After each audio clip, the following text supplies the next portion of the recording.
I love the her. All righty. And with that, we're off and running. MMFM and Miami Film Lab are very proud to present this live webinar. Thank you all for joining us as we were chit-chatting before on a holiday week.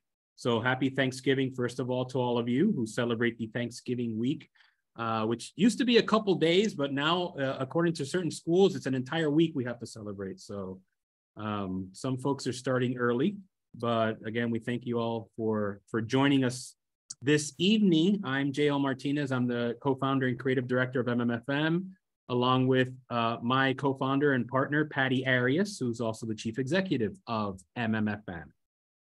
And of course, our very special guest and co-host this evening, who is the founder and creative director of the Miami Film Lab, Jennifer Castellanos, is with us. Hi there. Hi, everybody. Thanks for joining us. Yes, absolutely. So I will ask all of our guests, at least for the first portion, we're just going to do a little fireside chat. If you can all just mute your mics, in case there's any background noise or, you're cooking a turkey or whatever, basting, that way we can have the conversation. But before that, I would like our team to just say a couple words. We'll start with Patty, and then we'll have our colleague, J.M. Garcia, say a couple things, and then we'll go into it with Jennifer. Yeah, sure. Welcome, everybody. Like JL said, on this Thanksgiving week, I'm glad everybody's here, and I hope this is a really new and solid partnership that we're doing with Jen and you guys. And we're really proud of what we've created for the past 12 years, and everything is going really well. We have a lot of really good news. And Chemical MMFM, we have our own building. Our building is yours. We're going to talk about that later. So welcome, everybody. And it's really cool if you guys are going to Thanksgiving at your family's house, that we finally can all get together and move forward with our lives and have fun and do good stuff. So welcome. Thank you, Patty. And speaking of good stuff, we might be doing some special workshops next year as part of our year-round programming, which will be headed up by excuse me, then our colleague and screenwriting guru, Joe Garcia. Joe, do you want to give any tidbits or a little preview trailer of what may be to come? Thanks, Jill. Thanks, Patty, for having me here. Yes, we're designing a kind of a boot camp coursework for people who have what we hope is a really good idea for a story to put on screen, and giving them the basic tools for them to take that first step and create that first something, as well as develop the skills to take those stories to a bigger and grander and bigger place. Wow, I think you got it in under 30 seconds. That'll be our elevator pitch class. Excellent. Okay, so with that said, let's welcome our very special guest and co-host of this evening, Jennifer Castellanos. Welcome, Jennifer, to the, I was going to say podcast. I guess it's next time. Next time. That's the next one. That could be the next one. So Jennifer, obviously we've known each other for quite a while. And in the good old production industry of Miami and South Florida, and the Miami Film Festival days, and many other things that have happened over the past 10 or 12 years. Since then, marriage, kids, a lot of you guys know my beautiful wife, Sylvia, and our 3 kids. You have a little one as well now. Congratulations. So just talk to us a little bit about your journey in the industry, and then we can get a little bit more specific into sort of what your vision, mission, and hopes are for the Miami Film Lab. Yeah, so those of you who don't know me or know me by my previous name, Jennifer Orta, I also have gotten married and had babies since JL and I met a very long time ago. I've been working in the film industry here in Miami for 15 years, probably. Born and raised Miami native, Southwest Senior High, if anyone's curious. Went to film school in New York, studied film history and theory and producing and broadcast journalism. I did a lot. Came back to Miami because I always wanted to work here and tell stories here. I started working as a PA, did production, started doing locations, Did a lot of that, worked on probably 70% of the big productions that have come into town. So Baldur's Pain and Gain, Graceland, Step Up, all of that kind of fun stuff. Started about 5 years ago producing my own stuff. I did 2 different series for the Food Network. One's called Carnivorous, which you can find the food.com YouTube channel, and the other is Better with Age, which is on Discovery Plus right now. But then the pandemic hit, and I was pregnant and had a baby and realized I don't want to work on big productions that are coming from New York and LA with less than stellar egos, and people who have never spent more than a couple hours in Miami trying to tell stories in our voice, and failing miserably at it. So I cooked up this idea to do Miami Film Lab and be an organization that is bringing resources and eyeballs to the work being done here in Miami. And we've been around for about a year and a half now. And slowly but surely, we're getting a lot of good stuff done and bringing a lot of good resources, at least I hope, a lot of good resources to our community. That's awesome. And thank you so much for doing that, Jennifer. As we say, you know, in Miami, I think we're a very, very, very talented community. There's lots of very talented filmmakers born and raised here that want to tell Miami stories. And as you mentioned, it is a little different than the parachute productions that come in that kind of use Miami as a backdrop, right? You know, it's great work and it's great money, obviously, for the community. But in terms of building a local industry and a local scene, obviously that has to be done organically from the inside out. We have a term at MMFM that we've been coining called Creatives Miami, right? So the idea that we have creatives from our community that can work not only at a high level on the production side of things like you used to do, right? But also we can develop our own materials, we can, you know, option our own IPs, and we can start to operate sort of at what we call the above the line level of the industry, right? And so I think that there's a lot of development work in that. It's actually 95% development. You know, even in LA, you know, of all the hundreds and thousands of pilots that are made every year, or scripts that are pitched, it's only a very small percentage, right, that actually get made.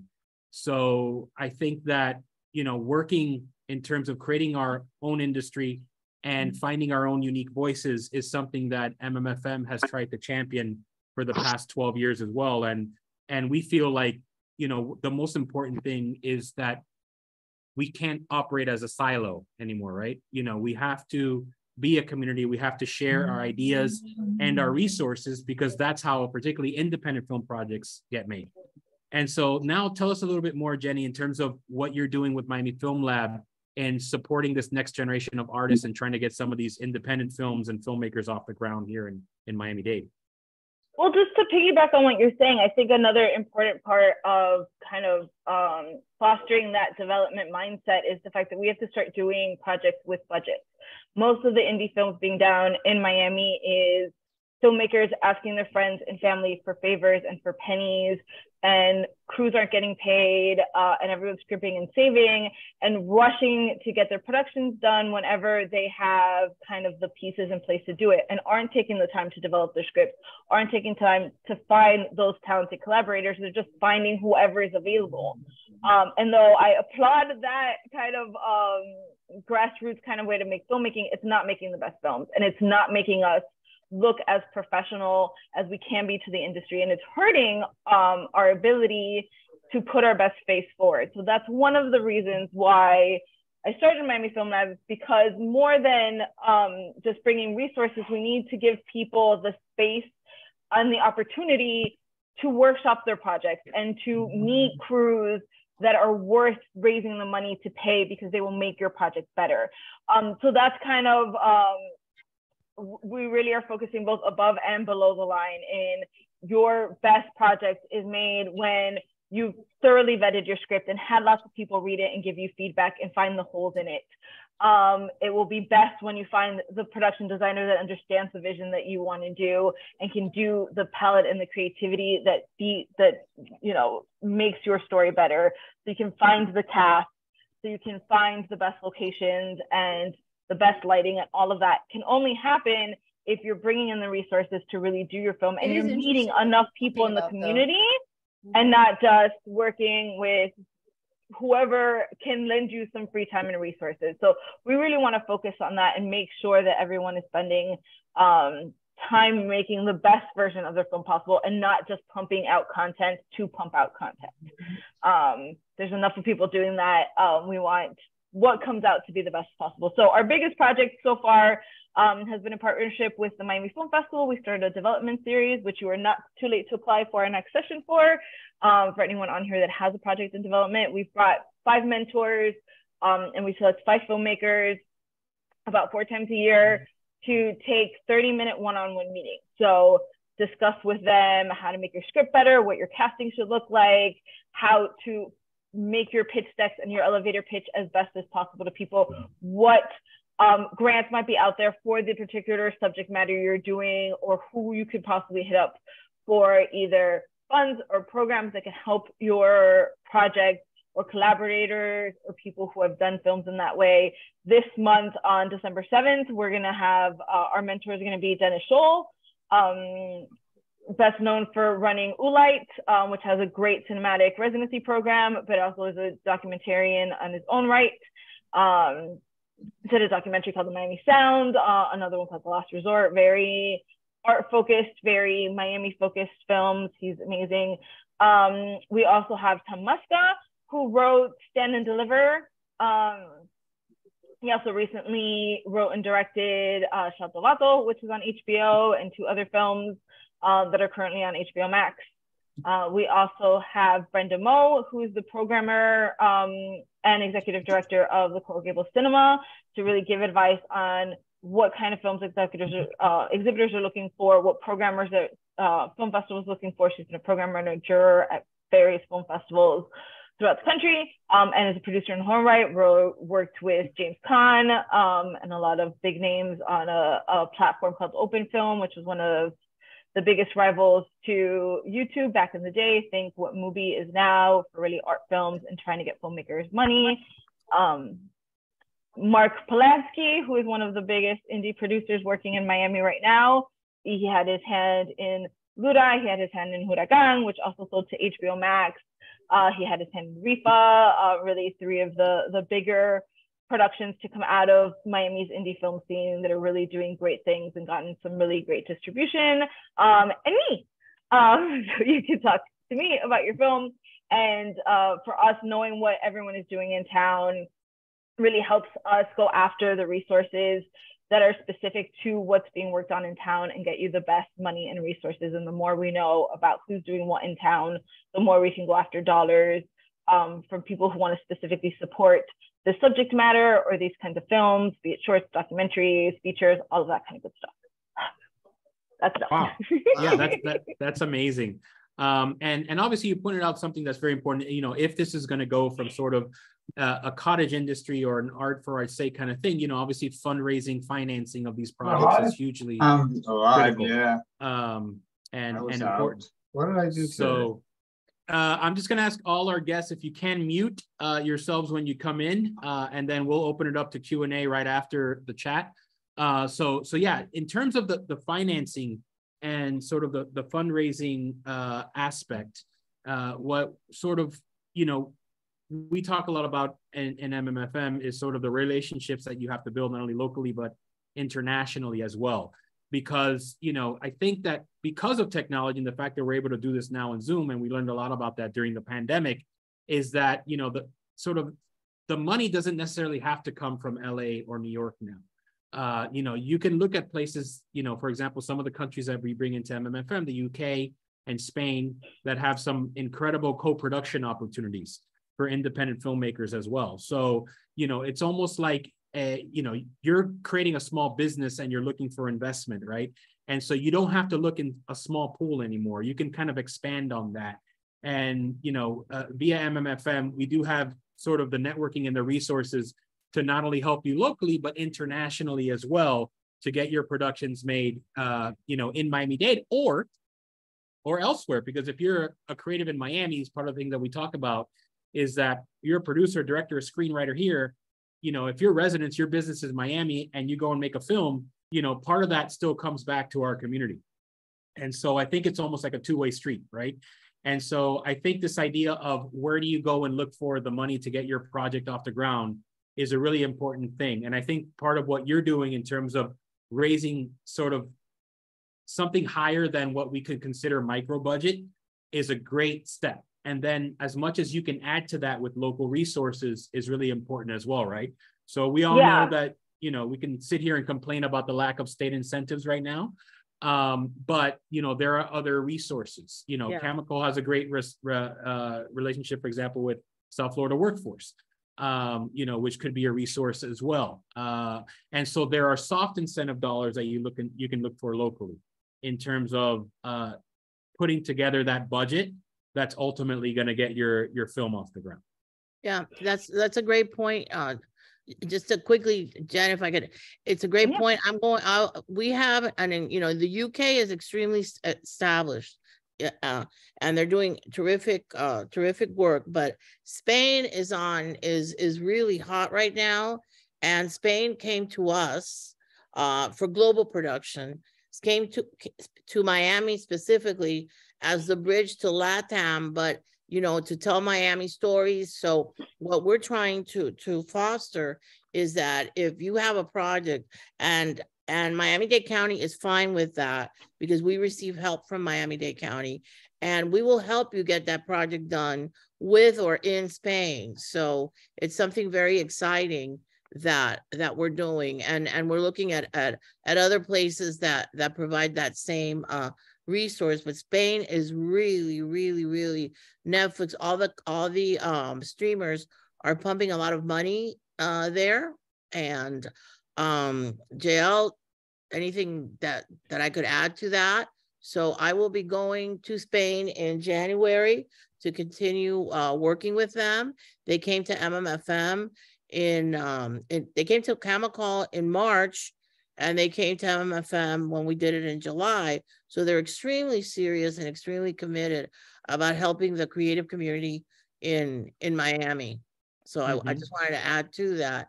That's why this working with your organization is very important at MMFM, because I think that we should really work together. Everybody here, we've been at it for 12 years, and a lot of people work in silos. So I'm super delighted that we're doing this with you, Jen, and Miami Film Lab, because I think that, if we all unite, we can be stronger and we can really do great things.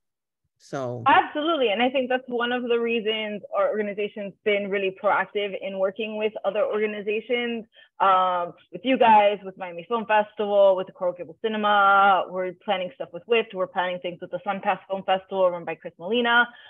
We've got a lot of partnerships that we want to foster in the works. And I think the biggest thing for us, and one of my biggest goals, is to be that one place that everyone can go to for resources. So both filmmakers and the industry. So it's very hard for one filmmaker or two filmmakers to raise $100,000 or set up a meeting with Netflix. It's a lot easier for an organization that has access to a bunch of filmmakers to raise $300,000 for a bunch of projects, or set up those meetings once we're an established entity and people know that as an organization, we have access to all these talented people. So being that voice and making sure that the studios and the executives and the financiers know who we are, know that we're accessing the best talent, and can be that kind of funnel, is one of our main goals. So instead of a bunch of filmmakers trying to get their little piece of the pie, we try to get a bigger piece of the pie and spread it out to more and more filmmakers,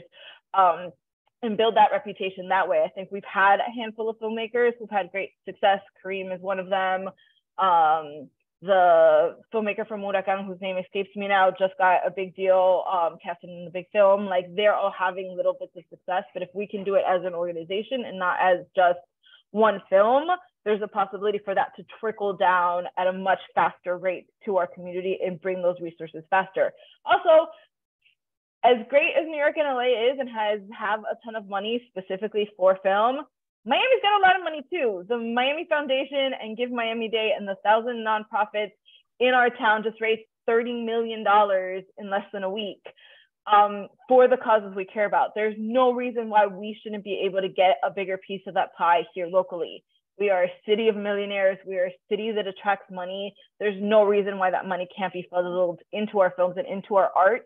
And so we want to be that place where we can convince these high net worth individuals that we are stories we're telling, that they want to see themselves on film, and supporting us and our filmmakers is the way to do that. So that is a big push that we're doing in getting that access. So as you know, so for that and the co-productions and LA and New York in the studios, and hopefully we will make that robust nest egg that we need to make this all happen. No, yeah, that's a great point. Cassius Kurgan actually is the filmmaker from Huracan that Yes. that you referenced, but yeah, no, that's definitely a great point. And I think that, you know, and something that you said about sort of having institutional backing, I think that's critical because, you know, folks get pitched ideas and projects, not just in film, but everything, you know, because a lot of folks know that there are people in Miami with money and they get approached for film deals, real estate deals, you know, whatever the next crypto thing is going to be. But I think that having some kind of institutional backing, whether it's an MMFM or a Miami Film Lab as part of your package, right? It does mean a lot, you know, because folks think, okay, someone, you know, nobody in the investment world wants to be the first in, right? But if they know that you have some kind of backing, they don't have to know if it's a financial backing, if it's, you know, a partnership, if it's a sponsorship, if it's an in-kind. It just means that someone was willing to take that chance and allow their name and their entity to be used to forward your idea because they believed in it.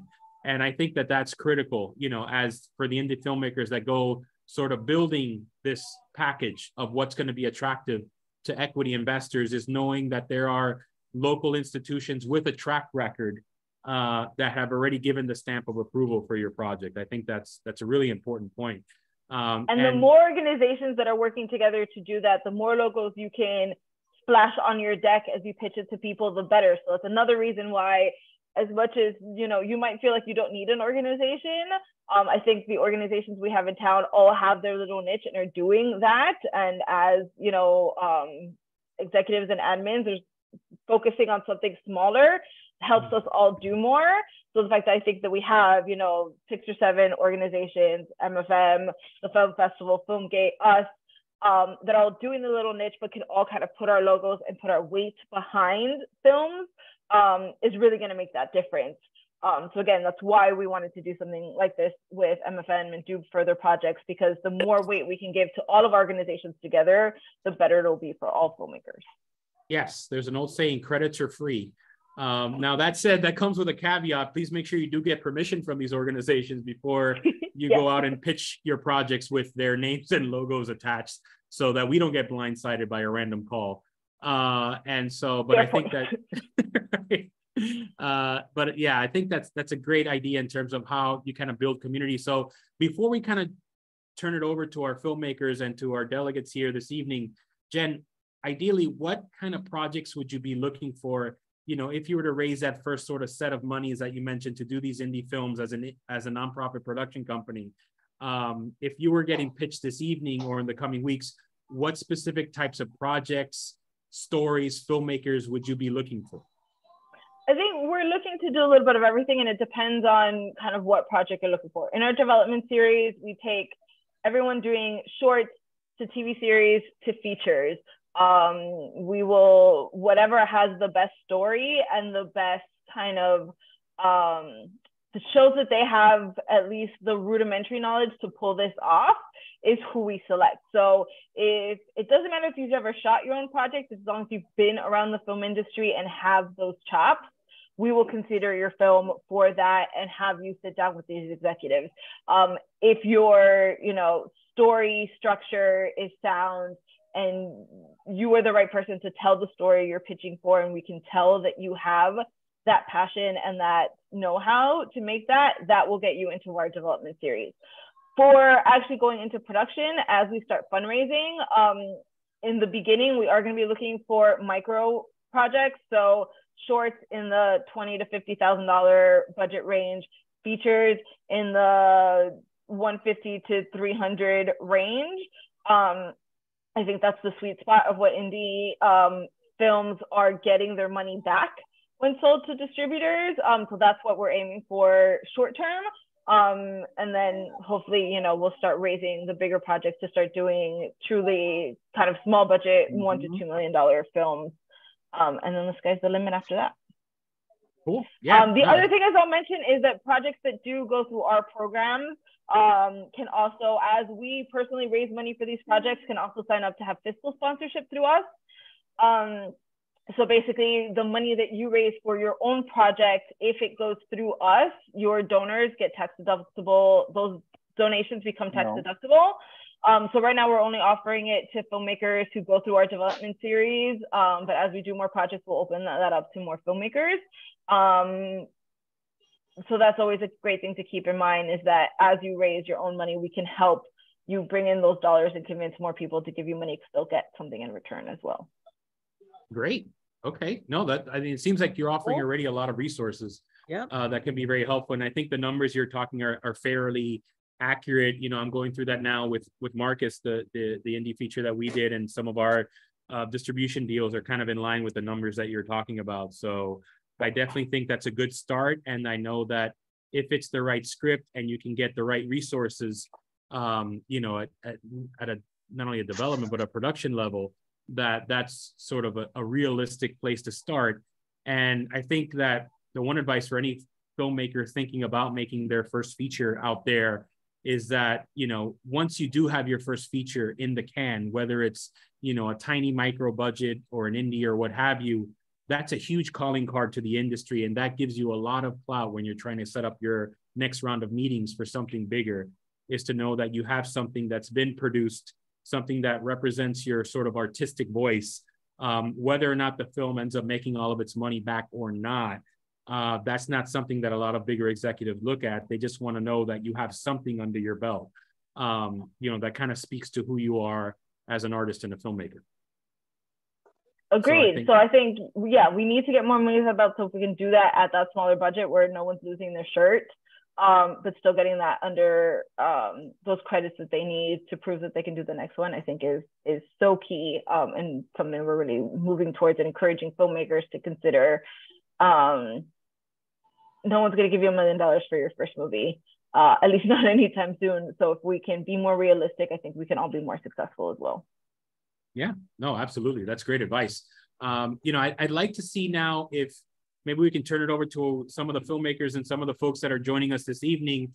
If you just want to shoot a cute message, if you want to talk about either yourself or your work, or even how you heard about this webinar, and any sort of thoughts you have, you know, we're very open to questions, comments, and a little bit of venting, because I know it's hard out there for the independent filmmaker. So, you know, this is also part therapy session for all of us. Yeah, I'm surprised more people don't have cocktails. I feel like everyone should have cocktails. That's true. Yeah, we should have done a cheers. Yeah, next time. There you go. So if anyone wants to kind of chime in, you know, with, okay, we have a question here. Let me see if I can go to the chat and see how this thing works. Meeting chat. Okay, how long are the scripts that you're looking for? This is Amadeus. I think if you're pitching a short, the short should be under 10 minutes.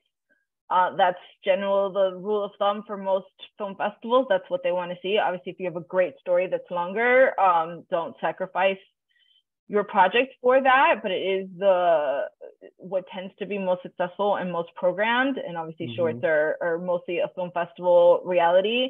And for feature scripts, there's no hard and fast rule. I'd say, because we're trying to look for, you know, things that have the biggest bang for our bucks. If you're shooting, if your script is 30 locations, we're probably not going to pick you for anything, because it's just not realistic right now. If you have a cast of 100, you're asking too much. But again, it doesn't have to be 3 people in a room talking. I think we're past the days where that's what micro films need to look like. There are ways to make, you know, your money stretch and get lots of production value. So we're really open to what is out there, and we want to know what you guys are working on and what is everyone's passionate about, and kind of tailor resources to that. Yeah, no, that's a great point. And in terms of the shorts, I can say that's true. A 10-minute short is ideal for a film festival run. So I think around a 10 to 12 page script if you're doing a short. And then, obviously, feature is feature. But I think that, if you kind of limit your locations, especially if you're thinking about making a feature film, there's so much budget that's added every time you have to switch locations, as you know, Jen, and do a company move. That I think that, if you're realistic and kind of retrofit your project creatively, knowing that it can fit within that budget scope is very helpful. Okay, so we have Ellie here who says, which websites can we visit to learn more about the application process for projects in development stage? Does this apply for fiction and not fiction or just fiction? No, so MiamiFilmLab.org is our website, and you can find information about everything that we're offering there. A couple of things that we haven't talked about is we decided to use our YouTube channel to become a one-stop shop where you can find all of the work of all the filmmakers in town. So currently you can see about 25 shorts and music videos that have been all shot in Miami by Miami filmmakers. If you have a film that you would like us to feature, send it our way, info@MiamiFilmLab.org. There's a link through that to the development series application. Again, the deadline for our next one is tomorrow, midnight tomorrow. So get that in. What we ask you generally is your elevator pitch, why you're the right person for this project, what's the stage of development that you're in, have you finished the script, all that kind of stuff, and a little bit about yourself, why you're the right person to tell this story, or why you're passionate about this specific story, what kind of your background is, and where are you in your career. We do tend to focus on kind of mid-career filmmakers who have some experience under their belts, not necessarily have directed their own or produced their own film, but have experience working on films and in the industry in some capacity. You can also see links to all of this through the bio in our Instagram page if you're more of a social media person than a website person. And yeah, we take all kinds of, we've had documentaries, shorts, features, all of that have gone through our system, especially this time around that Dennis Scholl is one of our mentors. I highly recommend anyone working on documentary to apply. It will be the most value for you because he is such a seasoned documentarian. So yeah. Right. No, that's great advice. And as you know, the documentary space is huge. And particularly the streaming platforms are always looking for a great doc or docuseries. So that's great advice as well. We've got a few more. Eric Castellano, who's a filmmaker from Miami-Dade College. Eric, if you'd like to say a couple words, you can unmute yourself and say hi, and then we'll turn it over to Peter Lopez. Eric, are you still here? Yes, hi. Yes, hi. Well, like you said, Jose, my name is Eric Castellanos, and I'm a graduate from Miami-Dade College. Yeah, while I was waiting, sorry, excuse me. While I was in Miami-Dade College, I worked on several student short films as a production designer and as well as assistant director. Yeah, currently I'm trying to get my foot in the door. I see if I could find a full-time, I guess, job in the field, and yeah, that's why I connected with Patty, and lately I've been joining several networking Zoom events to see, because I pitched, we're trying to pitch several short scripts that I've written. I've written an outline for, it's about, I think, a 90-page script, still in outline form, but it's called The Spelling Master. Yeah, it's about, yeah, it's sort of like a teacher-student relationship. A student has a disability, speaking, and he's, yeah, teacher's trying to help him overcome his ability with the spelling bee he participates in. And so, yeah, or there's, yeah, that's one of Well, Well, I highly encourage you to apply to the development series. I try, while our numbers are still manageable, to give feedback to everyone that applies, whether they're chosen or not. And again, it helps us to know what projects are in town. So we can kind of build programs and master classes and other things around what everyone's working on. So please apply and send us your information, and that helps us. And I will do my best to send feedback to everyone that applies. Awesome. No, You that's great did advice. great, Eric. You did Thank you, great. Eric. Keep on working. Thanks. Absolutely. Thank you for that, Eric. So now we're going to turn it over to Peter Lopez, who was a speaker at our last MMFM conference and runs a great production company here in Miami-Dade County. So welcome, Peter Lopez. Hi there, Jennifer. Thank you, Patty, and also, like always, you're always so kind and helpful to all of us. I just wanted to say hi to everybody, and especially Patty and Jennifer. And we're doing our Golden Bird's been around for 10 years. We're a production company, and we've done hundreds of jobs for Discovery, HBO, and everybody. But this year we did a documentary last year that got on Discovery Plus.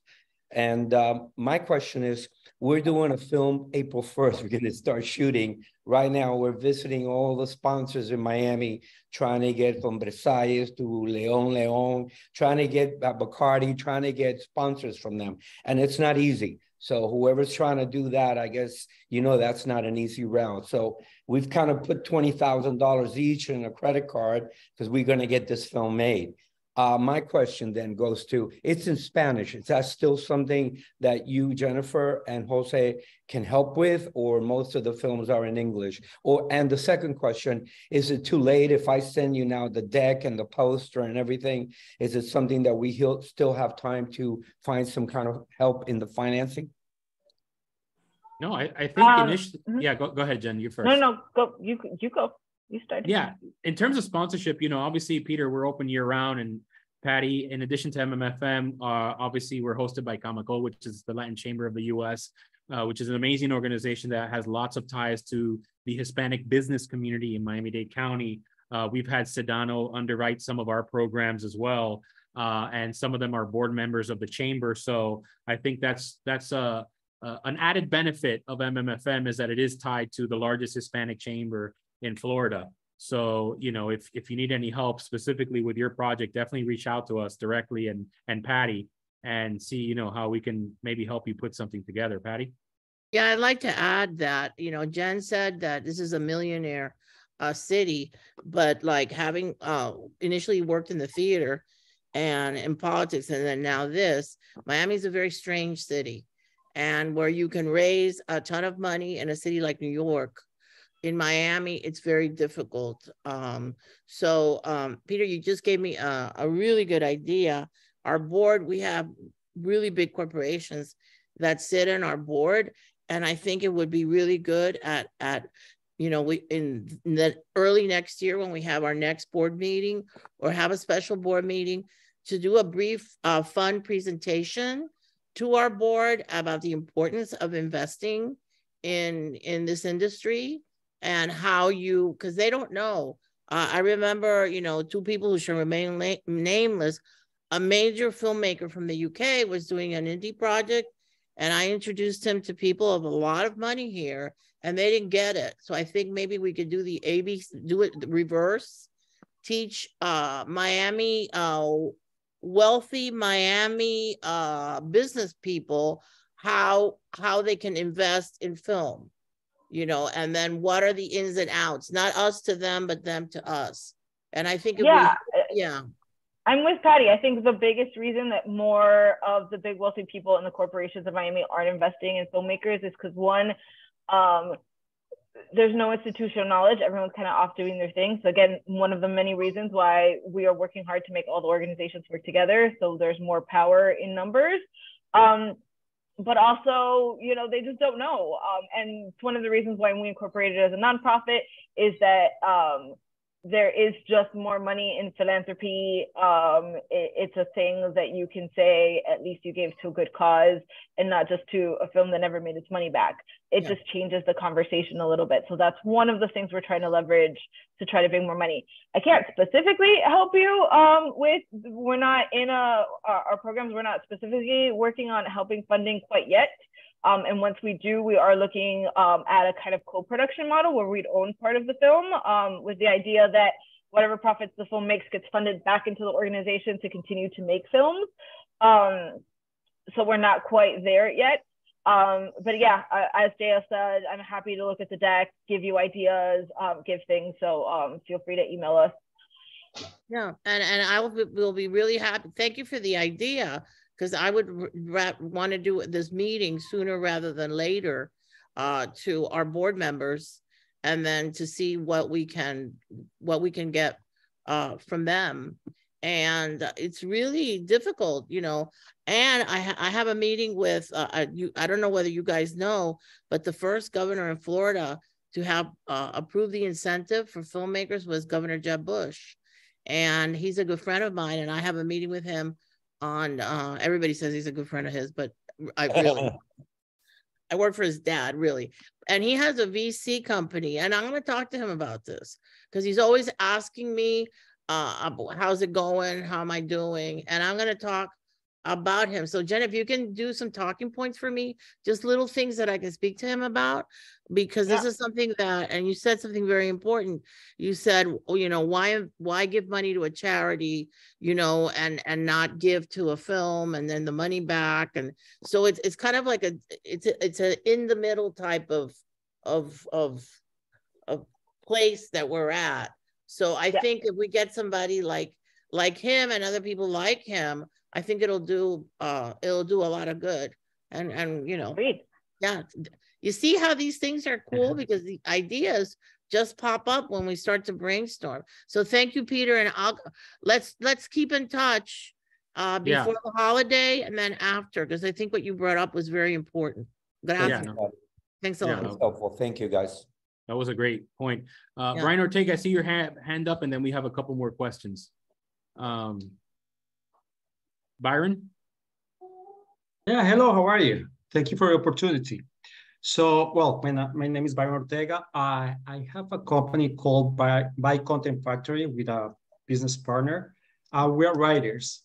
I would like to know if we need to have a director and a producer on our side to pitch the projects that we have. We already produced one in the Dominican Republic with the support of the country, because they have the law of movies there, la ley de cine. So how important is to have more people with us being writers? For our specific development series meetings, you don't need to have a producer. We've had directors and or writers take those pitch meetings. Obviously, the further along you are in your project, the better you are. I mean, if you have a producer, great. But I mean, we've had a lot of directors that kind of come looking for producers. That's not quite what our development series does. It's more kind of giving you the tools to make your pitches as best as possible, or make your scripts or your production plan as solid as possible before you go out to those producers and financiers and things like that. That's kind of where our program is at the moment. Hopefully, as we get bigger and stronger and get more resources, we will tailor it to more specific things. But absolutely come with what you have. And if it's a strong enough idea and you have a strong enough kind of grasp on how you want to make this happen, you could totally be selected for this particular program. Yeah. Okay. Well, that's a great I have another point. question, if it's possible. Is that okay? Yeah. Go ahead, Byron. Cool. Thank you. So, well, we are writing in Spanish right now. We would like to have more people to read our project. So we're expanding to English too. So we don't know how to start like knocking on the doors of the English part, because we have contacts in Miami. The market is really narrow here for the Spanish project, but we still have people that can help us. But I understand that English, well, here we have more opportunity in English than in Spanish. So we're going to try that. Where can you start doing that? Well, our program will take Spanish scripts. I mean, we do our applications in English. Not everyone that you might meet with speaks Spanish, but we don't limit they can be in Creole, they can be in Spanish, they can be in Chinese. As long as you do have to do the application in English. I mean, personally, if you do it in Spanish, I'll still read it and figure out how to translate it. We'll figure it out. But yeah, we're open to all kinds of projects and getting support for all of that. I would say to get English language support, you are going to have to at least translate your deck into English, if not the script. I know a short film that just got made that was entirely in Spanish, but the script that he had that he was shopping around to people for support was in English, for the ease of the people investing in. So I would invest in a good translator and get that happen if you don't have one already. It's the best thing you can do. Yeah. That's a great point. Thank you very much. Yeah. And I will add, because a lot of people in the chat are asking, for this specific development series, if you want to see the questions and the information and the stuff you have to submit, if you go to our website and look at the form, it's a typed form application. So you could actually click through the whole thing and look at all of the questions and kind of prepare for it before you submit. So even though it says enter, you don't actually submit it until the very end. So click through that and you can see all the questions and all the things before you kind of put your application together. Yeah. Awesome. Thank you, Byron. So let's keep on moving down the list here. Olivia Sanchez has a question. Let's say I have a private investor for an indie film. What is the right way to structure that investment? Do I make an LLC for the film? Do I register the investment as a private security with the government? Is there a third option? Well, the best option is to get an entertainment lawyer, because if you have an investor, then you want to start to obviously, and I give this big disclaimer, we are not lawyers and we are not allowed to give legal advice. But, sort of just off the cuff as a producer, I would say if you do have a serious investor for your project, Olivia, definitely, you want to go to a qualified entertainment attorney, and they can kind of tell you how to structure the deal. Typically in an indie film investment, it's usually a 50-50 split. So if you have one equity investor, they own 50% of the project, and then yourself as the IP owner, creative producer, own the other 50%, which you could also then give out to other key players, whether it's a piece of talent or a below the line person that's going to be working for scale. So that's up to you to negotiate that deal. But definitely, I think going with a qualified entertainment attorney to kind of structure that deal is probably the best bet. Jenny, I don't know if you want to add anything to that. I mean, 100%. If you're going into filmmaking with investors that are expecting to see profits or have some sort of ownership of film, do not do it by yourself. Do not Google contracts and try to figure out how to do it. Figure out how to talk to a lawyer. It's, as long as it's pretty standard, it shouldn't be super expensive. We are going to try to find some sort of resources where we can help with those kind of things. We're not quite there yet. But yes, if someone is not just donating money to you to make your film, they're expecting to own a piece of your film, call a lawyer. Absolutely.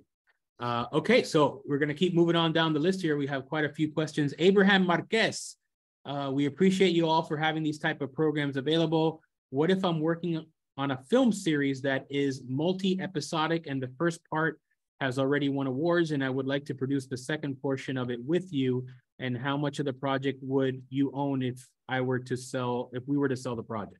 So Jen, do you get involved in episodic stuff or TV concepts, or mainly just? Yeah, I mean, we're open to it. Again, we're not right now starting our co-production process. We're still fundraising for that, so we probably won't start doing that until the end of 2023, maybe beginning of 2024. So right now, that's not the kind of help we can provide. We do absolutely accept series at the development series that we're doing. and showing a sample of work that you have a pilot or a sizzle or anything like that helps your chances, because it shows that you have the skills to make this happen. So absolutely apply to that and have a chance to meet with our mentors. And again, we'd love to know more about your project. If the original episode doesn't have distribution and you want us to release it through our Made in Miami series on YouTube, we'd love to have it. Again, the more views that you get on that, if you don't have distribution or financing for the future, could really help you as you push that along. So we're happy to be that resource for you. We're also working with some of the art house cinemas in town to do kind of regular programmings of shorts and features that were made here in Miami. So if you do have distribution but are open to kind of a theatrical screening one-off kind of thing, send me the link to the film. I'd love to see it and consider it for something like that as well. And that goes for anyone on this call. If you have any completed works that you want to include in our online series or consider for theatrical, send us an email. We'd love to see it and see how best to program it and get more eyeballs on your work. Because not only does it give a life for this great investment that you did, but it helps the more people that see your work, the more chances they'll fall in love with what you're doing and want to give you a chance for something else. So that's a big thing of what we want to do. We want to get that work out there. We want everyone to know just how many talented filmmakers are in town and the kinds of films they're doing. So send it all our way. Awesome. And I guess sort of following up on that, Amadea says, are we allowed to submit more than one project? As many as you want. It costs $3.05, $3.05 to apply. So as many $3 if you want to apply, that's all it costs. Less than a trip to Starbucks. Yep. Yeah. So at least I can't promise that we're going to keep it at that price moving forward, but at least in this our inaugural year of the event, we don't want the cost to be a barrier to entry, but we also don't want people just submitting for no reason. So that's our kind of gatekeeping way of making sure that people who are applying are at least semi-serious about what they're submitting to us. So yeah, submit as many as you want. We'll read them all. Great. Okay, keeping going on down the list. Eric Castellano, a follow-up question. Working on a TV series based on a video game, Life is Strange. I wrote a treatment. Curious to know how to obtain the rights. Joe Garcia, you're a rights guy. What do you think of video game rights? What's the best way to go about that? Well, I'll try to keep this short because this is what I found out. There's never the same way twice. You're going to have to find the video game publisher and email somebody who will not respond. Then Google other email addresses within that company and essentially blast them. This happened to me about 6 hours ago. There is a book I'm trying to option, and it was optioned by a company that was bought by another company that was bought by another company that eventually was bought out by Hallmark. And it has been a mission to find out somebody who said, oh, yes, I have the rights. Let's talk. And I got that email, JL, this is the blowfish thing, 6 hours ago, saying, oh, yeah, as if it's my fault that it took forever to find it. It's not like they're waving a red flag out there. So your best bet is going to go to the publisher that might have like an info@xyz.com. Try that. I'm not hopeful on your behalf. Give it a week. After that, Google the following. The name of the game in quotes. Let's say the name of the game is Call of Duty, not that one I know. Quote, Call of Duty, close quote, space, quote, at the name of the company.com. Because that'll start giving you email addresses. And you're going to have to be absolutely pathologically shameless. You're going to have to email everyone. You're going to get a lot of bounced emails. Eventually, somebody will get back to you. That person will not know, but they'll know who knows. And then you'll follow that trail. You could, by the way, if you're a really good writer, you could write a book or a feature or a TV series about getting the rights to something. Because it's not for the faint of heart. But that's my little sort of secret tip is search with the quote Boolean, it's called Boolean logic. Search that way. You will eventually find somebody who will get you to who knows. I can attest to the fact that Eric is relentless. So if anybody can do it, he can. You're very, very, yeah. Oh, thank you, Jay, for your advice. Yeah. Sure. Absolutely. Thanks, Joe Garcia. Thank you, guys. All right, we got a few more to get to. George Carvalho asked, can you talk about distribution and the plans for the films will make their money back? So I guess, Jen, maybe that's for you in terms of this initial slate of indie productions to get off the ground. What are the initial distribution plans there? I think it depends on what we end up choosing to produce, and that will really be tailored to that and kind of the environment of distribution once we get those off the ground. It'd be a little foolhardy to say anything given that things are changing in just a couple months. I mean, as of right now, no one knows what Discovery and Warner Brothers and HBO are going to become since the merger. But the hope is to make relationships with the streamers.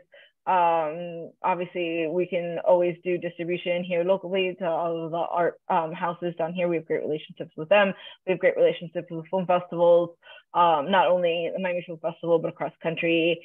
So yeah, so it really depends on when we start going into production and what the films are that we choose to start with.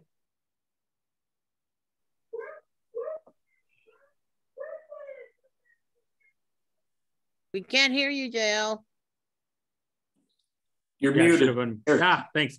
So yeah, thanks for that, Jen. George, I see that you're on. If you want to say hi or say anything additional, or did that kind of cover it? No, thank you. I'm in the animation space. So I'm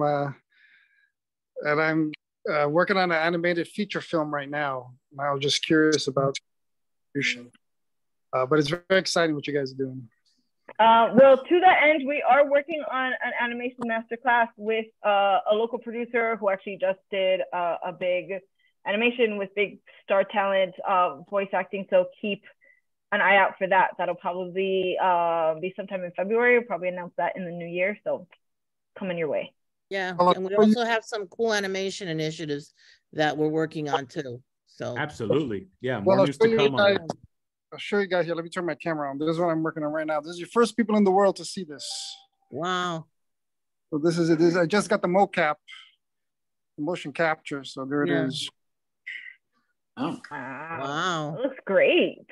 Yes. And you're seeing it a little bit slower, but yeah, so just wait till it takes out. This is like the, so yeah, so that's what I'm working on now. Thank you. Very cool. Thanks, George, for that. That's awesome. Look forward to seeing the finished product. I know it's a long haul with animation. Yeah, long haul, but it's exciting. It's yeah. Thank you. Absolutely, cool. So we're moving on now to Paola Larramendi. I think I said that right. If you're around, you want to jump on camera. Has a novel-based script. Novel and script are the same writer. Together, we have developed a universe for the sci-fi novel. Is way too big to be able to handle it by ourselves, is an Avatar-like in size, nothing to do with that story. We have developed a Bible, a lookbook, the design for the creatures, the suits, the outfits, everything. Are you interested in handling this kind of project as a distributor and an EP? I think I got that all in one breath. Wow. Very impressive. For us personally, we're not in a position to start taking on projects. But I definitely encourage you, especially if you've done all this work, to apply to our development series. Our mentors can do a lot to give you ideas on who you can pitch to and go after for this kind of project, and other kind of creative crew and other things in town that can help you bring this to life. So very much, especially if you have something that well developed, please apply to our program. And then based on, again, all the applications and everything, we will start developing other smaller projects to help everyone get their films off the ground while we raise money to actually start producing them ourselves. Awesome. Oh, thank you. Thank you so much. Absolutely. Yes. That was a great question. So I think we just run out of time here. We're at the 7 o'clock hour. We've made it through some great questions. I just threw up our social media handles and our website if you need more information on anything Miami Media Film Market is doing. I know that Jen also threw up Miami Film Lab their website. I don't know if you want to throw up any other contact information for your organization, Jen. Yeah, I put in the website and our general email box. I read them all. So if you have any other questions, you know, send them my way. I'm at your disposal. Happy to answer any questions you have about the development series or programs that we have moving forward. If you have ideas for programs or things you think would be helpful as you journey to make your film, please send those to us. We're always looking for new ideas, and we'll do our best to kind of bring those programs and those resources to life. If there's anyone you want to meet with, particularly locally, let us know. We'll try to make that happen. We are moving to do more virtual stuff and get to more meetings and things with people in New York and LA and across the industry, in Spain, UK, all of that kind of good stuff. So send in all your requests and all your ideas, and we'll do our best to fulfill that. I'll put in all of our social media and website again, just so everyone has it handy. Right. I just put in my email too. Anybody can email anytime they want. Give me a while to answer, and anything we can do, we're here to help. Absolutely. Yeah, we're all here to help. And it's a community. Community is unity. And that's what we're here for. That. So nice. I think I borrowed that from someone, but I forgot. Wow, it's cool. I'll make sure I credit that on the next one. So happy Thanksgiving to all of you. And thank you for joining us on this MMFM Miami Film Lab live webinar, and we'll be in touch. Thanks, guys. Thanks, everyone. Have a good night. Have a good evening, everyone. Thank you. Bye-bye.